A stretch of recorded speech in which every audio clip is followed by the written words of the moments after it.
नमस्कार। स्वामी प्रसाद मौर्य, दारा सिंह चौहान, धर्म सिंह सैनी, एक के बाद एक योगी सरकार के तीन मंत्रियों ने चुनावी मौसम में इस्तीफों की झड़ी लगा दी थी। तो वहीं सपाई मुखिया अखिलेश यादव ने भी सोशल मीडिया पर ताबड़तोड़ तस्वीरें पोस्ट करते हुए तीनों नेताओं को साइकिल पर बैठाते हुए वो नजर आए। लेकिन इस बात की शायद उन्हें भी भनक नहीं रही होगी कि पलटवार में माहिर बीजेपी सीधे मुलायम परिवार और उनके रिश्तेदारों में सेंध लगा दी।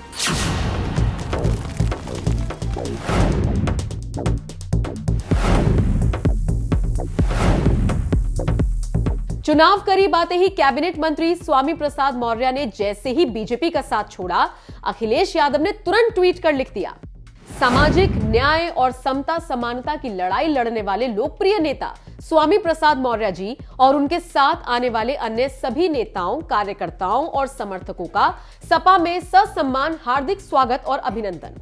सामाजिक न्याय का इंकलाब होगा, 22 में बदलाव होगा।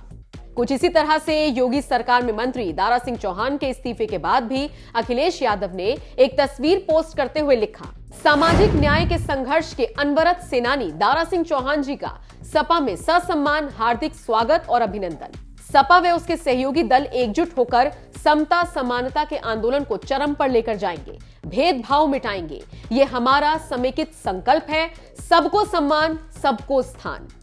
स्वामी प्रसाद मौर्य, दारा सिंह चौहान के बाद धर्म सिंह सैनी ने भी योगी सरकार से इस्तीफा दिया तो अखिलेश यादव ने तुरंत उनके साथ की एक तस्वीर पोस्ट कर दी और लिख दिया, सामाजिक न्याय के एक और योद्धा डॉक्टर धर्म सिंह सैनी जी के आने से सबका मेल मिलाप, मिलन कराने वाली हमारी सकारात्मक और प्रगतिशील राजनीति को और भी उत्साह व बल मिला है। सपा में उनका ससम्मान हार्दिक स्वागत एवं अभिनंदन। 22 में समावेशी सौहार्द की जीत निश्चित है। इधर योगी सरकार से इस्तीफा देकर आ रहे मंत्रियों का अखिलेश यादव सपा में स्वागत करने में लगे हुए थे, तो उधर बीजेपी भी कुछ बड़ा प्लान करने में लगी हुई थी, जिसका परिणाम कुछ ही दिनों बाद देखने को मिल गया, जब बीजेपी ने मुलायम परिवार से लेकर उनके रिश्तेदारों तक में जबरदस्त सेंधमारी करनी शुरू कर दी और एक के बाद एक 3 नेताओं को बीजेपी ज्वाइन करवा दी। मुलायम के समधी ने थामा भगवा। बीजेपी ने जो पहला सबसे बड़ा मास्टर स्ट्रोक मारा वो है फिरोजाबाद की सिरसागंज सीट से सपा विधायक हरिओम यादव का बीजेपी में शामिल कराना, क्योंकि वो सपा से विधायक होने के साथ साथ मुलायम सिंह यादव के समधी भी हैं। हरिओम यादव के सगे भाई रामप्रकाश नेहरू की बेटी मृदुला यादव की शादी मुलायम सिंह यादव के बड़े भाई रतन सिंह यादव के बेटे रणवीर सिंह यादव से हुई थी। रणवीर सिंह यादव के निधन के बाद उनकी याद में ही सैफई महोत्सव मनाया जाता है। रणवीर सिंह और मृदुला यादव के बेटे तेजवीर यादव उर्फ तेजू तो मैनपुरी से सांसद भी रह चुके हैं और मुलायम के साथ साथ अखिलेश यादव के भी करीबी हैं। इतना ही नहीं, जिला पंचायत अध्यक्ष के चुनाव में हरिओम यादव ने बीजेपी की मदद भी की थी, जिसकी वजह से फिरोजाबाद सीट पर बीजेपी ने जीत हासिल की थी। हरिओम यादव फिरोजाबाद में सपा के मजबूत स्तंभ थे, लेकिन प्रोफेसर रामगोपाल यादव से कभी नहीं बनी। दूसरी तरफ वो शिवपाल यादव के बेहद करीबी रहे हैं, लेकिन शिवपाल यादव के सपा में वापस जाने के बावजूद हरिओम यादव बीजेपी में शामिल हो गए। बीजेपी के हो गए मुलायम के साडू। एक तरफ जहां मंत्रियों के इस्तीफे की झड़ी लगी हुई थी और तमाम नेता सपा में शामिल हो रहे थे, तो वहीं दूसरी तरफ बीजेपी ने भी जबरदस्त पलटवार करना शुरू कर दिया। मुलायम के समधी हरिओम यादव को पार्टी में शामिल कराने के बाद बीजेपी ने उनके साडू प्रमोद गुप्ता को भी कमल थमा दिया। साल 2012 में औरैया से सपा के विधायक रहे प्रमोद गुप्ता ने अखिलेश यादव पर मुलायम को बंधक बनाकर रखने के गंभीर आरोप लगाते हुए पार्टी छोड़ दी।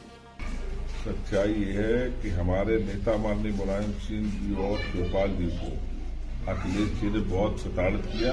हम लोग अंदर से बहुत दुखी हैं। समाजवादी विचारधारा के जितने लोग थे, अखिलेश जी ने सबको किनारा कर दिया और गैर समाजवादी लोग जो मुलायम सिंह यादव को गालियां देते हैं उनको तरजीह दी जा रही है। जुआ खिलाने वालों को, सट्टा कराने वाले को, कब्जा कराने वाले को पार्टी में प्रवेश कराया जा रहा है, तो ऐसे समाजवादी पार्टी की विचारधारा कहाँ जाएगी।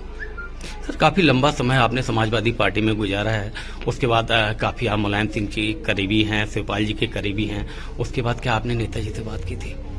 नेताजी को कैद कर रखा है अखिलेश जी ने। वो विक्रमादित्य मार्ग से निकल नहीं पा रहे हैं, किसी से मिलने नहीं दिया जा रहा है। जो भी मिलने जाता है कि नेताजी सो रहे हैं, तो आज उनकी पोजीशन बहुत ही खराब है और ये सब घरेलू आंसू बहा रहे हैं। अखिलेश जी उनको कार्यालय में ले जाते हैं और फिर अपने साथ ही ले जाते हैं। 22 तारीख को जन्मदिन पर किस तरह उनका माइक छीन लिया गया, उनको बोलने नहीं दिया गया कायदे से, तो यही सारी हरकतें चल रही हैं। आप भारतीय जनता पार्टी कब आप ज्वाइन कर रहे हैं? आज 12 बजे माननीय लक्ष्मीकांत वाजपेयी जी का जो ज्वाइनिंग कमेटी के अध्यक्ष हैं उनके नेतृत्व में हम लोग पार्टी में शामिल हो रहे हैं। प्रमोद गुप्ता एलएस यूपी के पूर्व मुख्यमंत्री मुलायम सिंह की दूसरी पत्नी साधना यादव के बहनोई हैं। सपा संरक्षक मुलायम सिंह यादव के साडू प्रमोद गुप्ता को उनका करीबी नेता माना जाता है। वो एक बार टिकट न मिलने पर निर्दलीय नगर पंचायत का चुनाव लड़ गए थे और जीत भी हासिल की थी, जिसके बाद 2012 में सपा ने उन्हें बिदूना विधानसभा का टिकट दिया और वो जीत हासिल कर विधानसभा पहुंचे। लेकिन 2012 से 17 तक चली सपा सरकार में एलएस को कोई बड़ा ओहदा नहीं मिला, जिसके बाद 2022 के चुनावों से पहले उन्होंने बीजेपी में जाना बेहतर समझा। मुलायम की छोटी बहू को बीजेपी ने थमाया कमर। एक तरफ जहां अखिलेश यादव बीजेपी छोड़कर जा रहे नेताओं को साइकिल पर बैठाने में जुटे हुए थे, तो वहीं दूसरी तरफ बीजेपी भी जबरदस्त पलटवार करते हुए मुलायम परिवार में ही सेंधमारी कर चुकी है। सपा संरक्षक मुलायम के समधी और साढ़ू के बाद उनकी छोटी बहू अपर्णा यादव को भी बीजेपी ने कमल थमाकर अपने पाले में कर लिया है। सर्वप्रथम यहाँ पे मैं आदरणीय प्रधानमंत्री श्री नरेंद्र मोदी जी का, आदरणीय मुख्यमंत्री उत्तर प्रदेश श्री योगी जी का बहुत बहुत धन्यवाद करती हूँ, और हम सबके प्रदेश अध्यक्ष जी स्वतंत्र देव जी, हमारे डिप्टी चीफ मिनिस्टर केशव राय मौर्य जी, श्री अनिल बलूनी जी, मैं बहुत बहुत धन्यवाद देती हूँ यहाँ पे मंचासीन सभी लोगों का कि आपने मुझे भारतीय जनता पार्टी का मेंबर बनने का एक सुअवसर दिया। मैं, जैसा कि सभी जानते ही हैं, मैं हमेशा से प्रभावित रहती थी आदरणीय प्रधानमंत्री जी से, और मेरे चिंतन में हमेशा राष्ट्र सबसे पहले है। मुझे लगता है कि राष्ट्र का धर्म मेरे लिए सबसे ज़्यादा ज़रूरी है, और मैं बस यही बोलना चाहती हूँ कि अब मैं राष्ट्र की आराधना करने निकली हूँ। इसलिए आप सभी लोगों का सहयोग भी बहुत अनिवार्य है, और मैं बहुत बहुत हमेशा से प्रभावित रहती हूँ जिस प्रकार की कार्यशैली है, चाहे वो स्वच्छ भारत मिशन हो, चाहे वो महिलाओं के लिए स्वावलंबी जीवन हो, चाहे वो रोज़गार हो। मैं हमेशा से भारतीय जनता पार्टी की स्कीम से हमेशा से बहुत बहुत प्रभावित रहती हूँ, और यही कहूँगी कि जो भी कर सकूँगी अपनी क्षमता से करूँगी। अपर्णा यादव ने साल 2017 के विधानसभा चुनावों से राजनीति की शुरुआत की थी।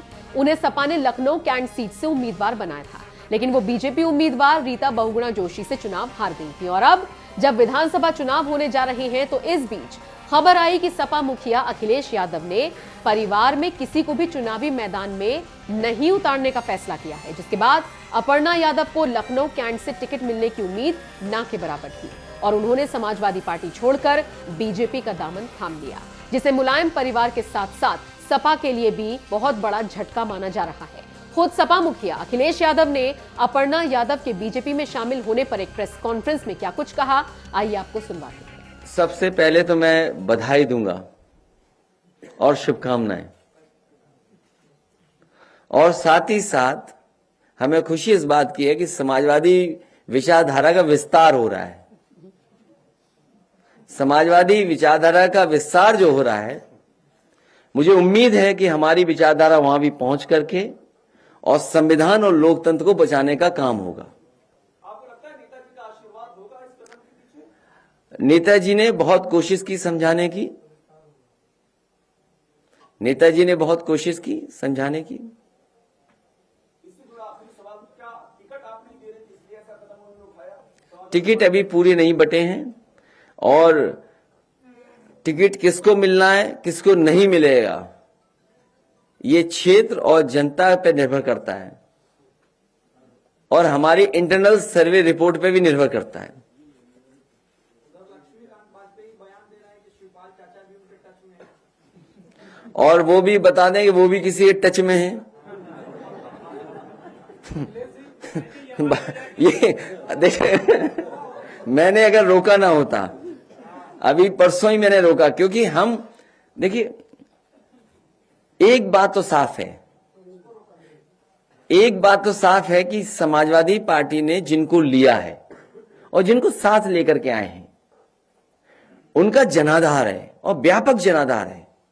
जिन लोगों को समाजवादी पार्टी में जोड़ा है और आज जरूरत के हिसाब से और जिन राजनीतिक परिस्थितियों में आज चुनाव आगे बढ़ रहा है, उसमें समाजवादी पार्टी का कोई मुकाबला नहीं कर सकता। उत्तर प्रदेश की जनता बदलाव चाहती है, परिवर्तन चाहती है। उत्तर प्रदेश की जनता भारतीय जनता पार्टी को हटाना चाहती है। उस विकल्प में समाजवादी पार्टी के साथ इतने बड़े पैमाने पे जनता खड़ी है और जनता का साथ देने के लिए समाजवादी लोग खड़े हैं। तो ये आपको याद होगा, 2 दिन पहले जब मैंने प्रेस कॉन्फ्रेंस की थी, वो इसीलिए की थी कि उस दिन कहा कि अब भारतीय जनता पार्टी को हम नहीं तोड़ेंगे, जो आना चाहेंगे उन्हें नहीं लेंगे। इसलिए जो टच वाली बात है ना, अगर कुछ इधर टच में तो हमारे भी उधर टच में है।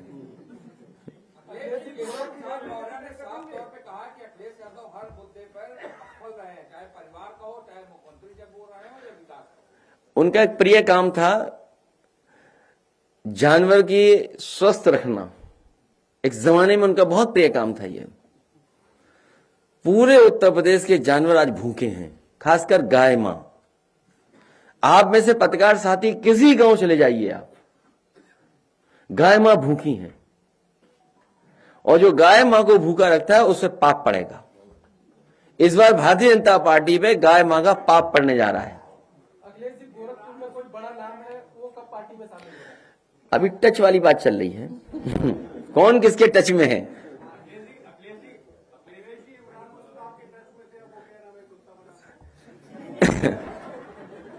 ये बात अच्छी बात नहीं है जो आप कह रहे हो। राजनीति में परिस्थितियों के हिसाब से नहीं, वो ठीक है, ठीक बात है जो आप कह रहे हो। मैं समझ गया बात को, मैं बात समझ गया, लेकिन यहां मत कहिए बात। नहीं, यहां मत कहिए।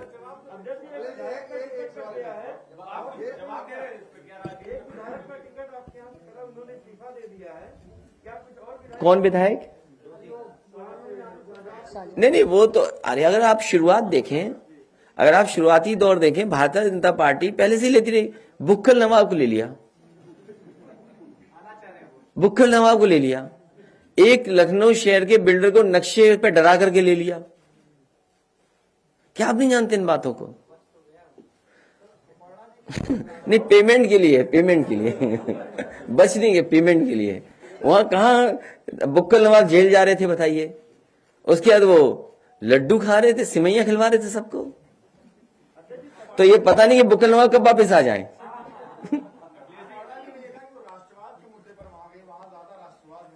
देखिए, मैं समाजवादी पार्टी में, और आपको जानकर के खुशी होगी और आप इस बात को जानते हैं, मैं खुद मिलिट्री स्कूल में पढ़ा हूं, धौलपुर मिलिट्री स्कूल। और कभी कंफ्यूज मत होना मिलिट्री स्कूल और सैनिक स्कूल में। जो मिलिट्री स्कूल हैं वो सेंट्रल गवर्नमेंट से चलते हैं, सैनिक स्कूल हैं वो स्टेट गवर्नमेंट चलाती है, जिसमें फंड सेंटर्स के भी मिलते हैं। मिलिट्री स्कूल में बचपन से लेकर के मैंने 7 साल गुजारे हैं। आज भी पूरे देश की सीमा उठा करके देख लीजिए, कहीं न कहीं मिलिट्री स्कूल का पढ़ा हुआ ऑफिसर वहां पर लगा खड़ा मिलेगा आपको। हमारे साथ के वो लोग हैं जो सीमा पर आज भी खड़े हैं, और कई ऐसे लोग हैं जिन्होंने हमें कमांड किया। जब स्कूल में थे हम, तो हम लोगों को कमांड करते थे। वो हमारे स्कूल कैप्टन हुआ करते थे। वो प्रेसिडेंट के एडीसी रहे हैं, और 2 बार रहे एडीसी प्रेसिडेंट के नारायणन जी जो थे उनके एडीसी 2 बार रहे वो। और दुर्भाग्य यह है कि जब राष्ट्रपति भवन से वो हटे, वो इतने अच्छे अधिकारी थे कि उन्होंने मुकाबला किया आतंकवादियों को, वो शहीद हुए। जब मैं मिलिट्री स्कूल गया तो उनकी याद में वहां चीजें रखी गई, और आज वहां पर उनके याद में प्रतिमा लगी है धौलपुर मिलिट्री स्कूल में। एक और हमारे सीनियर थे। जब मैं स्कूल में गया तो उस समय जो कैप्टन थे, स्कूल कैप्टन, वो सॉर्ड ऑफ ऑनर उन्होंने लीड किया आरडीसी की परेड।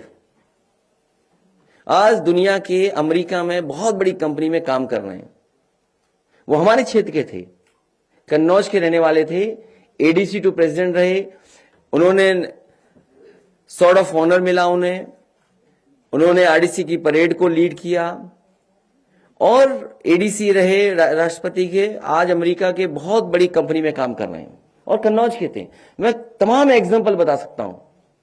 समाजवादियों को और मुझे सर्टिफिकेट नहीं देना है भारतीय जनता पार्टी को, भारतीय जनता पार्टी की टॉप लीडरशिप बताए, उनके साथ का पढ़ा हुआ एक ऑफिसर हो आर्मी में तो बता दें हमें। भारतीय जनता पार्टी की टॉप लीडरशिप में, फिर मैं दोहराता हूं, एक भी उनका क्लासमेट अगर आर्मी में रहा हो तो बता दे हमें, ऑफिसर रहा हो तो बता दो। अब